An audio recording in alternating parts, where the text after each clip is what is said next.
Hello and welcome to your channel as they like it. Indian history की series में आज हम समझेंगे एक बहुत ही इम्पॉर्टेंट टॉपिक, और वो टॉपिक है गवर्नमेंट ऑफ इंडिया एक्ट 1919। इस एक्ट को काउंसिल्स एक्ट 1919 के नाम से भी जाना जाता है, और इसे जाना जाता है मॉन्टेग्यू चेम्सफोर्ड रिफॉर्म्स या मॉन्टफोर्ड रिफॉर्म के नाम से भी। इन रिफॉर्म्स ने प्रोवाइड किया था एक डुअल सिस्टम ऑफ गवर्नमेंट, जहाँ पे कि सभी गवर्नमेंट एक्टिविटीज़ को टू लिस्ट्स में डिवाइड किया गया था। इन रिफॉर्म्स को जानने से पहले ये जानना जरूरी है कि इंडियन काउंसिल्स एक्ट 1909 या मॉर्ले मिंटो रिफॉर्म्स के क्या प्रोविजंस थे। इस टॉपिक पर हमने एक डिटेल लेक्चर ऑलरेडी बना रखा है। अगर आपने अभी तक वो नहीं देखा है तो इट इज़ रिक्वेस्टेड कि आप उसको एक बार देख लें, ताकि ये टॉपिक आपको कंटिन्यूटी में समझ में आ सके। आइए देखते हैं गवर्नमेंट ऑफ इंडिया एक्ट लाने से पहले क्या बैकग्राउंड था। गवर्नमेंट ऑफ इंडिया एक्ट 1919 से पहले कुछ मेजर हिस्टोरिकल चेंजेस हुए थे। 1914 में फर्स्ट वर्ल्ड वॉर स्टार्ट हुआ था और ब्रिटेन ने इस वर्ल्ड वॉर में पार्ट लिया था। इस समय इंडियन पॉलिटिकल पार्टीज और इंडियंस ने भी ब्रिटेन का साथ दिया था, इस उम्मीद पर कि वर्ल्ड वॉर ख़त्म होने के बाद ब्रिटिश गवर्नमेंट भी इंडियंस की तरफ सिंपैथेटिक व्यू रखेगी।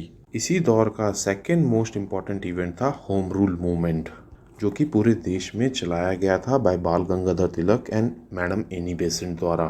और तीसरा बड़ा इवेंट था कांग्रेस का रीयूनिफिकेशन एट लखनऊ सेशन, और कांग्रेस और मुस्लिम लीग के बीच में हुआ लखनऊ पैक्ट। तो इस समय देश की दो बड़ी political parties Indian national Congress और मुस्लिम लीग एक साथ हो चुकी थी। जून 1917 में एडविन मॉन्टेग्यू को अपॉइंट किया गया secretary of state for India. Edwin Montagu ने कैबिनेट में एक प्रपोजल रखा, जिसमें उन्होंने बताया कि वो gradual development of free institutions in India चाहते हैं, ताकि अल्टीमेटली एक सेल्फ गवर्नमेंट इंडिया में स्टैब्लिश की जा सके। इस प्रपोजल के रिएक्शन में लॉर्ड कर्जन ने एडवाइस किया कि इंडिया को फ्री इंस्टीट्यूशंस देने के बजाय इंडियंस का पार्टिसिपेशन इन गवर्नमेंट को ग्रेजुअली इंक्रीज किया जाए। इसी के बाद एडविन मॉन्टेग्यू ने अगस्त 1917 में ब्रिटिश पार्लियामेंट में एक स्टेटमेंट दिया था, जिसको ऑगस्ट डिक्लेरेशन ऑफ 1917 के नाम से जाना जाता है। इस ऑगस्ट डिक्लेरेशन में कहा गया था कि इंडियन गवर्नमेंट का कंट्रोल ग्रेजुअली ट्रांसफ़र किया जाएगा टू द इंडियन पीपल, ताकि एक रिस्पॉन्सिबल गवर्नमेंट स्टैब्लिश की जा सके। हालांकि इस डिक्लेरेशन में ये भी कहा गया था कि इंडिया ब्रिटिश इंडिया का एक इंटीग्रल पार्ट रहेगा। Home rule league, August declaration, Lucknow pact, इन सभी टॉपिक्स पर हमने सेपरेट लेक्चर्स ऑलरेडी बना रखे हैं। अगर आपने वो अभी तक नहीं देखे हैं तो इट इज़ रिक्वेस्टेड कि आप उनको एक बार देख लें, ताकि कंटिन्यूटी में ये टॉपिक आपको अच्छी तरह से समझ में आ पाए। आइए अब देखते हैं क्या थे गवर्नमेंट ऑफ इंडिया एक्ट 1919 के प्रोविजंस।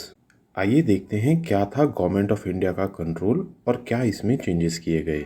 इस एक्ट के आने से पहले सेक्रेटरी ऑफ स्टेट, जो कि एक ब्रिटिश गवर्नमेंट के कैबिनेट मिनिस्टर होते थे, वो थे ब्रिटिश इंडियन गवर्नमेंट के इंचार्ज, और वो ब्रिटिश इंडियन गवर्नमेंट रन करते थे with the help of viceroy.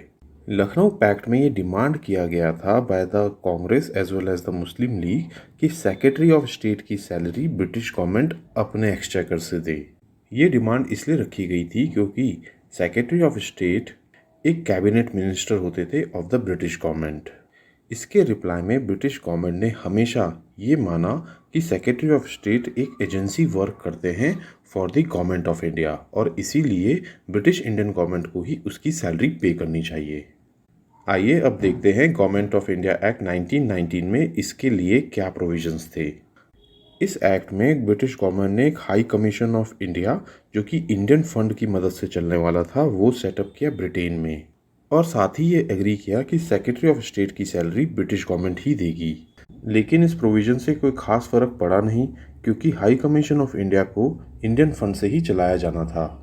आइए अब देखते हैं सेंट्रल लेवल पर गवर्नमेंट में क्या चेंजेस किए गए बाय द एक्ट ऑफ 1919। 1919 के एक्ट से पहले अभी तक देश में ये क्लैरिटी नहीं थी कि कौन सा सब्जेक्ट सेंट्रल लिस्ट का है और कौन सा प्रोविंशियल, और इसी कारण से कई बार लेजिस्लेचर में कन्फ्यूजन की स्थिति उत्पन्न हो जाती थी। और इसी को एड्रेस करते हुए गवर्नमेंट ऑफ इंडिया एक्ट 1919 ने सब्जेक्ट्स को दो लिस्ट में डिवाइड किया। पहली लिस्ट थी सेंट्रल लिस्ट, जिसमें 47 सब्जेक्ट्स को रखा गया, और दूसरी लिस्ट थी प्रोविंशियल लिस्ट, जिसमें 50 सब्जेक्ट्स रखे गए। वो सभी मैटर्स जो नेशनल इम्पोर्टेंस के थे या मोर देन वन प्रोविंस से ज़्यादा रिलेटेड थे उनको सेंट्रल लेवल पर रखा गया। For example foreign affairs, defence, political relations, public debt, civil and criminal laws. इसके अलावा मॉन्टेग्यू चेम्सफोर्ड रिफॉर्म्स ने चेंजेस किए in the viceroy's executive council, central legislature as well as in the provincial legislature, जहाँ पे कि dyarchy का system पहली बार introduce किया गया। ये सभी टॉपिक्स हम कवर करेंगे मॉन्टेग्यू चेम्सफोर्ड रिफॉर्म्स के पार्ट 2 में। अगर ये लेक्चर आपको पसंद आया हो तो हमारे चैनल को लाइक एंड सब्सक्राइब करें। और अब आप इस लेक्चर के PDF नोट्स हमारे टेलीग्राम चैनल से डाउनलोड कर सकते हैं। Thank you.